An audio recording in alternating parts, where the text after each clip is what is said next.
So, hello guys, ito na naman po si Jello. Akala ko okay na siya, pero ngayon mas lalong lumala si Jello. Hindi na makatayo si Jello. Tapos hindi namin madala sa vet ngayon kasi Sunday, walang open na vet ngayon. Wawa naman Jello. Oy Jello, hindi na talaga siya makatayo guys. Iba na yung ano niya, hindi tulad noon na nakakatayo pa siya. Yan o. Jello. Kaninang mga alas 4, okay pa naman siya. Ngayon, ano na siya talaga. Kasi pinalabas ko pa siya para umihi.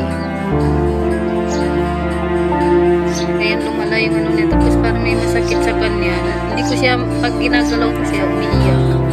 Kaninang mga 5 PM, akala ko nananaginip kasi ugali na niya yung tumatahol na tulog. Yun pala, hindi na niya kayang igalaw yung paa niya, hindi na siya makatayo. Kasi alas 4, gising kami dalawa. Kumain siya tapos pinaihi ko. Pagka alas 5, iyak nang iyak, kala ko nananaginip. Yan o, ito na, lumalala din to.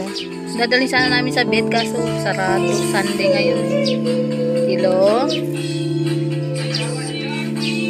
Nakahiga na lang siya, hindi na niya kaya ano yung sarili niya. Katawan niya, hindi na niya kayang tayo.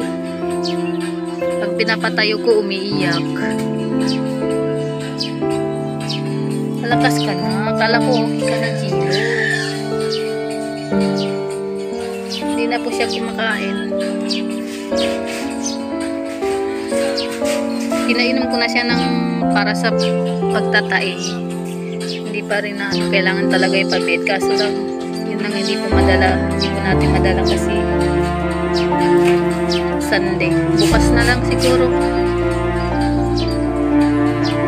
Sana umuwi na siya. Pero talagang hindi na niya siguro kaya. Jello.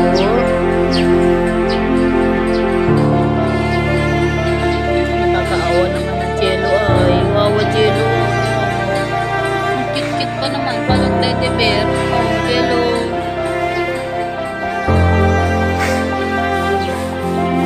Napamahal na sa'yo, Jello. Problema talaga po ngayon. Hindi namin may labas kasi nga Sunday. Walang bed. Nagkataon na Sunday siya na ano. Nagtai-tai. Jello. Okay pa siya kahapon. Hanggang alas 4 ng madaling umaga na yata yun eh.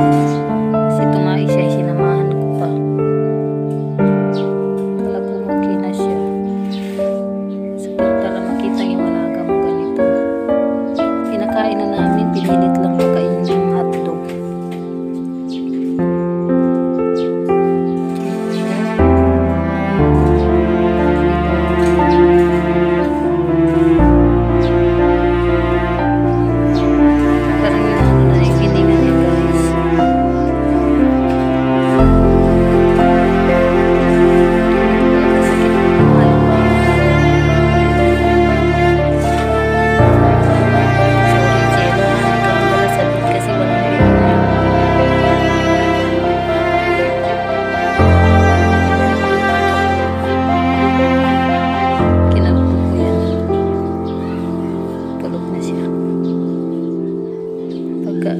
Inaatake ng sakit, umiiyak.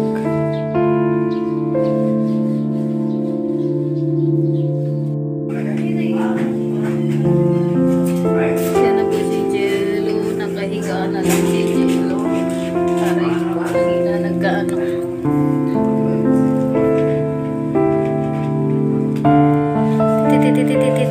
Jello. Jello. Anong bebe? Gala?